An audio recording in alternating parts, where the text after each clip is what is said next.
Planning events is a party for some and a dreaded chore for others. But what is it like to do it for a living? Tiff Phillips sat down with Julie Brewster. I'm with Julie Brewster of Event Planners of Plymouth. Welcome. So excited to have you. Thank you. Thank you so much for having me here. I really appreciate it. So let's talk about a little bit about you. Where did you grow up? So I was born in Somerville until I was about 5, but then I did all of my schooling in Woburn, so just a little bit north of Boston, all the way through high school. How did you get into event planning? So right around the time when everybody graduates college and then maybe mid-20s when people start having weddings, I feel like everybody's either like having a wedding or they're a guest, right? Like mid to late 20s. So as I was going to weddings constantly, I could just see things that just didn't seem efficient to me, the way my brain worked. I was like, oh, they should have used that there. Like, why is that staying at the church when they could have done this or that? I don't know why. I should have just relaxed and enjoyed the wedding, right? So it wasn't necessarily that my brain was, I have to do weddings. It was more like herding cats, I guess you would say, right? Like organizing people and events. I could see ways that it would be more efficient. So I started helping my friends at first, or they say, oh, ask Julie, she could do that for you. So I did that for quite a while. And then around 2009, my mother-in-law had given me this book because she knew I was interested in planning things. I had been working in restaurants, in bars, and doing events all the time in restaurants. And I read this book. And then I was like, you know what? I'm just going to make a website. I'm going to get online, and that's what I'm going to do. And then that's what triggered it right out of the gate. So tell us more about Event Planners of Plymouth. So when I started, I was doing day of coordination. So somebody could come to me and say, you know, I just need you to kind of pull it all together. And back then I did a good job. Right now, when I look back, I say, wow, I do such an incredible job now, because back then I was good, but now it's very easy for me to just be on the spot, be able to troubleshoot, put things together. But backing up to the day of someone's wedding, I now can do a full planning for them. So I can sit down and say, what is your budget? What are your needs? What's important to you? Some people, the food's important. They're very into food. Some people, the dancing's important. They want a big party. Some people, the intimacy of just being with close family and friends. So now I can assist someone with a wedding saying, that's great. Let's talk about what you want. Like, people are always like, how much? How much? I don't know how much. I don't know how much you need, you know? Right. So I always tell people it's a very a la carte type of system. Sometimes you need a lot of help. Sometimes you need a little bit. Sometimes you want to do DIY and you'd like me to jump in at the end and take your place, right? Like, okay, you've done everything. So text me pictures of how you want it set up. Let's talk about how you want it run, and it's going to be a great day.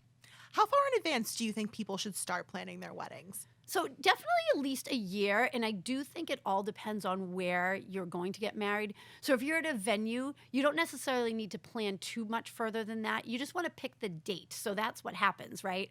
If it's something that's in high demand at a high demand season, which right now that season seems to be September and October, maybe they want, you know, a fall style wedding at a place that books up fast. Well, then you should probably do it about a year and a half just to pick the date, I would say. So what advice do you have for newly engaged folks? So I would say pick a budget and pick to it. Like, one of the things I always tell the new couples is you don't want to start a marriage off in debt, right? Because it's super stressful. Yes. So let's talk logistically about, like what I said, what's important to you. Okay, well, it's important to get everybody together. So let's figure out, what is it that you can part with, as far as, is it $10,000? Is it $20,000? You know, we would all love to get married at some of these all-inclusive places that start at $60,000, but it's not necessarily feasible in today's day and time when, you know, everything's so expensive. So I would say figure out something you're comfortable with spending and go from there. Because if you're both comfortable, they won't really then be that animosity of that stress that we've spent too much, you know? Right. So why would people choose to do an event planner rather than do a DIY? Does it alleviate a lot of stress, or? It does, and that's an excellent question. And I will tell you, like, myself, if I wasn't a wedding planner and I would be like, well, I can do it. I'm a planner. I'm organized. And I meet like quite a few brides that are just like me, right? But then what happens is, what's going to happen on the day of your wedding? How are you the bride and the planner the same day? Do you really want to be like going and checking things and be like, okay, that's set up right. All right, she needs to do this. You're not going to enjoy it as much. So the investment in a planner is worth its weight in gold to enjoy the event you have just spent over a year planning. Are there any like wedding trends that are taking place this year that you've started to notice? So the wedding trend, I can definitely go off of last year and we'll see if it's progressing into this year. One of the biggest trends was this no more cutting the cake. Really? Yes. And so if you asked me 10 years ago, I would have said, well, the garter is out, right? Because that was like super in the 80s. I know everybody's like, Cringe. little ski, cringe. Yeah. So I want to say 9 out of 10 weddings, no one cuts the cake. So I think what's happening is people are saying like, oh, well, the cake is a waste. Nobody eats it, whatever.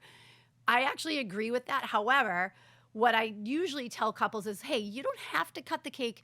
It doesn't have to be a thing where we're playing like how sweet it is. We don't have to do that, right? But we can make it a point that maybe you have something you'd like to share for a photo op or that you're eating, because if you don't have this dessert moment, guests don't know when they're allowed to have dessert. Right. So that's why I always tell them, like, it's just a logistical piece. So if you don't want to spend money on a cake, I've had some people get a small cake from Stop and Shop, have a bunch of desserts that I'm happy to put out. Like, that's trending. Mini brownies, mini cupcakes. And I think it's awesome, right? So if you can go to a wedding and then you just eat a little bit of what you're in the mood for, it's really nice. Instead of getting served this raspberry lemon cake, but I'm a chocolate person, so I'm not going to touch it. I wasted it. Wedding cake, $7 a slice, rightfully so, because I've made cakes before. I get it, right? So super trending right there. A trend that's been here for a while is the barn-style weddings, and then getting married on site where the reception is. So all those things are still happening. Hugely popular. Such a game changer. It really, really is. There's no more like I had one church wedding last year. We were getting married at the church and then traveling 30 minutes for the reception, and nobody really does it anymore. I enjoy it. I think it's really nice. It's pretty, but it's not my wedding. So I want whatever the client wants, and I want to help them achieve that in like the most fun, stressful way possible. So you're very much an entrepreneur. You own a bunch of different businesses, which I'm super impressed by. I don't know how you get any sleep. One of those is Brews and Sips. Can you talk a little bit about that? Yes, absolutely. So 2 years ago, my best friend, her name is Samantha Cipolo. My name's Julie Brewster. So we did a play on words for our last name, Brews and Sips. What we did was we took a 1961 horse trailer, double horse trailer, and the first one that we purchased from California, they drove it across country, and it was renovated into a mobile bar. Taps, a sink, speed racks, the sides open up. So what we did was started adding the bar service to any wedding. Every wedding I plan, one of my questions, do you need a caterer? Yes. Here are my suggestions. Do you need a bar? Yes. I'm here for you. So now I can be this one-stop shop. So what we do is we have the horse trailer and we can pull up to any outdoor tented wedding. Some venues, like wherever it is that we are, the sides open up. We make specialty drinks depending on what the clients would like, which is always super fun. We actually had a Halloween wedding this year. So we got a fog machine, and then we did all kinds of spider webs. So we can stage the trailer, whatever decor they want. They can give us stuff to match the trailer. And it has been such an amazing aesthetic piece that it's so popular we bought another trailer. I love it. And at this time we did the work ourselves to save a little bit. And my dad, who's very handy, did all the customization of the wood inside and outside, well, inside, outside, everywhere. So now it's very functional as a bar. We have a different style sink in this one. As a specialized bartender, we can muddle fruit. We can mix things to order. We can look at what we have. Yep, I can make that. I can, and really customize the experience and make it fun for the guests. And then the couple as well. So it's been hugely popular, and we always like to get a picture of our bride and groom inside the trailer. So I have many of those that I can share with you that's after. Cute. Yeah, it is really neat. So what do you love about your job? What makes you get up in the morning to be like, yes, I love what I do? I think, actually, I know my first job, Dunkin' Donuts, when I was 14, I remember being there, and I remember thinking, like, I like people. I'm a people person.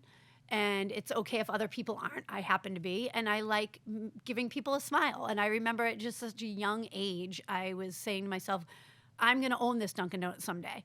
And that opportunity did come, but I went another way, just so you know. Probably because I didn't have the money. But I love that every day I can wake up doing things that I enjoy and having people around me.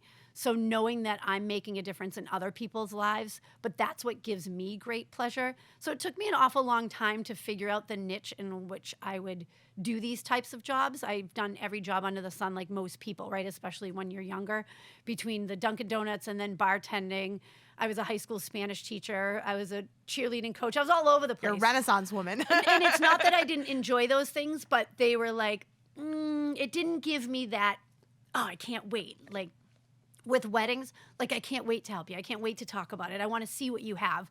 I want to guide you in how your plan can come together seamlessly. Right. And that just makes me feel awesome. So what is like your rose and your thorn about owning businesses? What do you absolutely love, and what have been some challenges? Sure. No, that's a great question. Because I love the flexibility, right? Like that's amazing. If my kids have field trips, if I need to volunteer in the classroom for crafts or whatever it is. So the whole flexibility is amazing. And then I feel like the only stressful part for me is undercharging. Because I love what I do, I feel like it's hard for me to put a price on it, which is ridiculous, right? Because I have watched other people do the planning I do that are getting paid double as much. And I'm like, like I went down and trimmed her toenail. It was getting caught on her veil. Like that person's just sitting there in the corner.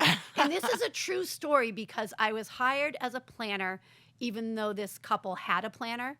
But when they spoke with me somewhere, they were like, you need to be there. We can't, we've already paid for the other one. So they were paying for two people at once.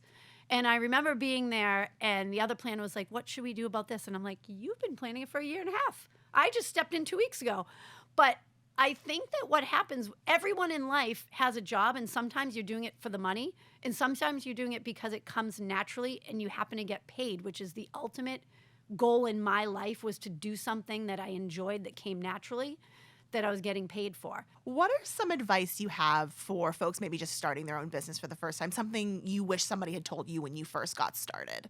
So I just didn't know what to do. And I have no idea, like the Plymouth Area Chamber of Commerce, not to like plug them, but they do deserve a huge please plug them. They're amazing. They are, but I just didn't know, and I should have known, but I was young and I didn't know, like, just go to them. Hey, I want to start a business. What's my first step? I remember sitting there Googling how to start a business, get an LLC. So here I am paying $500 for this LLC, but I'm like, that didn't start my business. I don't know what I'm supposed to do.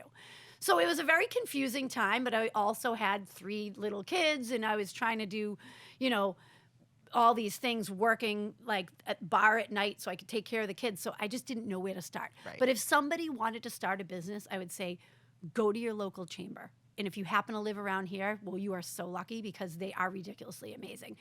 And then let them guide you.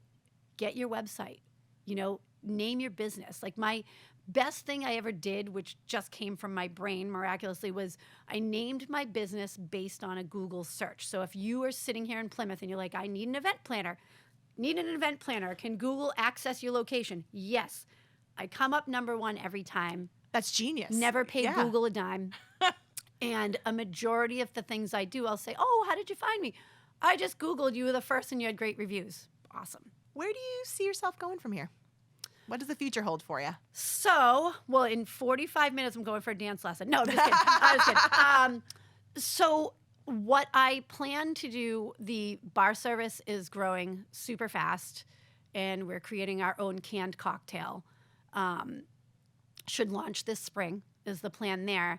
And that piggybacks on top of the event planning. What I would love to see in the next 5+ years is to be the background of the event planning, doing it all, and then maybe going to wedding number 1 on Saturday, checking in on everyone, checking in the bride, then head over to wedding 2, check on everything. So to actually not be there for the full 10 hours.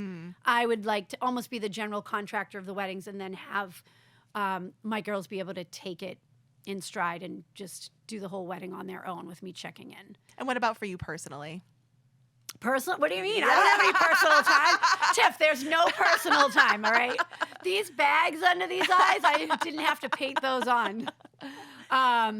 No, I would definitely like to vacation more, which is the first time I've been able to do it this year with my kids. Like, I want to see the world. My ultimate goal is to see lots of places in the world. I think it's an amazing thing. You know, money makes the world go round, but it does take a little more to travel constantly. I enjoy foreign languages. I enjoy meeting new people, different cultures, and I want to expose my children to that. Just the more experiences you have, the more you learn. So to me, that's very interesting, and that's what I would like to continue to do. Love it. Julie Brewster, such a pleasure. Thank you for being here today. Thank you so much. You're the best. You're this the is best. awesome.